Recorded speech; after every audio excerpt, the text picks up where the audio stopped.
Good morning. Welcome back to the American Family Survival Network. I'm your host, Jeffrey Snipes. U.S. East Coast on alert for potential impacts from Hurricane Matthew. This is brought to us by Alex Sosnowski, AccuWeather.com, senior meteorologist. And this is as of September 30th, 2016 at 9:47 p.m. Matthew, currently a Category 5 major hurricane in the Caribbean, will take a northward turn this weekend, which will bring the storm along the Atlantic coast of the United States next week. While there will be some impact from the storm on the U.S., how significant impacts are along the Atlantic Seaboard will depend on Matthew's strength and proximity to the coast. At this time, possible tracks range from an initial landfall along the southern Atlantic coast to a storm remaining a few hundred miles offshore. So this is what we're looking at potentially for Matthew for next week as of right now.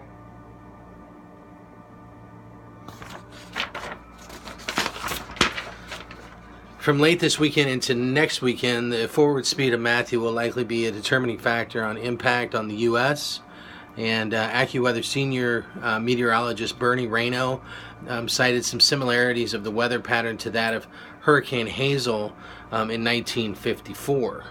If Matthew moves swiftly, it has a greater chance of causing significant impact from rain, wind, and flooding along much of the Atlantic coast, Rayno said. On the other hand, if Matthew's forward speed slows, it could have significant impact on the Atlantic coast, but in a much smaller area when compared to a fast-moving hurricane, Rayno said. Matthew will first have access to crossover or close to Cuba early next week, which will cause the hurricane to weaken. However, strengthening is likely as the storm pulls away from Cuba later next week.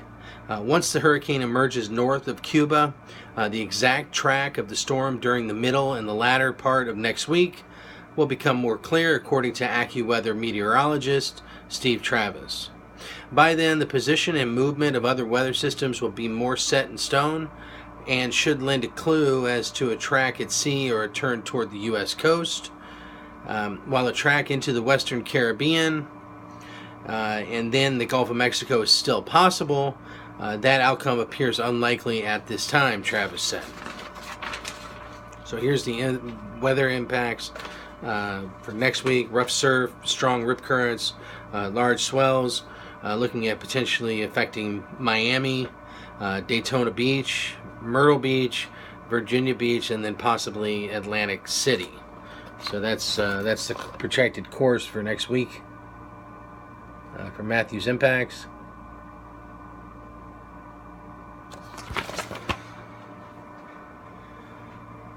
Should Matthew remain offshore of the East Coast, impacts would be minimal. However, there will still be a period of rough surf, strong rip currents, beach erosion, and dangerous seas that shift northward. People along the southern Atlantic coast of the U.S. may want to consider securing their small craft and preparing to protect property against stormy conditions should Matthew turn toward land. Coastal shipping and cruise interest from Miami, Florida to Cape Hatteras, North Carolina, and Cape Cod, Massachusetts should closely monitor the progress of Matthew. Beyond the U.S., people living in or venturing to Bermuda and the maritime provinces of Canada should also continue to monitor Matthew. And folks, please go to the AmericanFamilySurvivalStore.com for all your family's emergency and survival needs. And remember, protect and safeguard your family, fear not, and God bless. Thank you so much.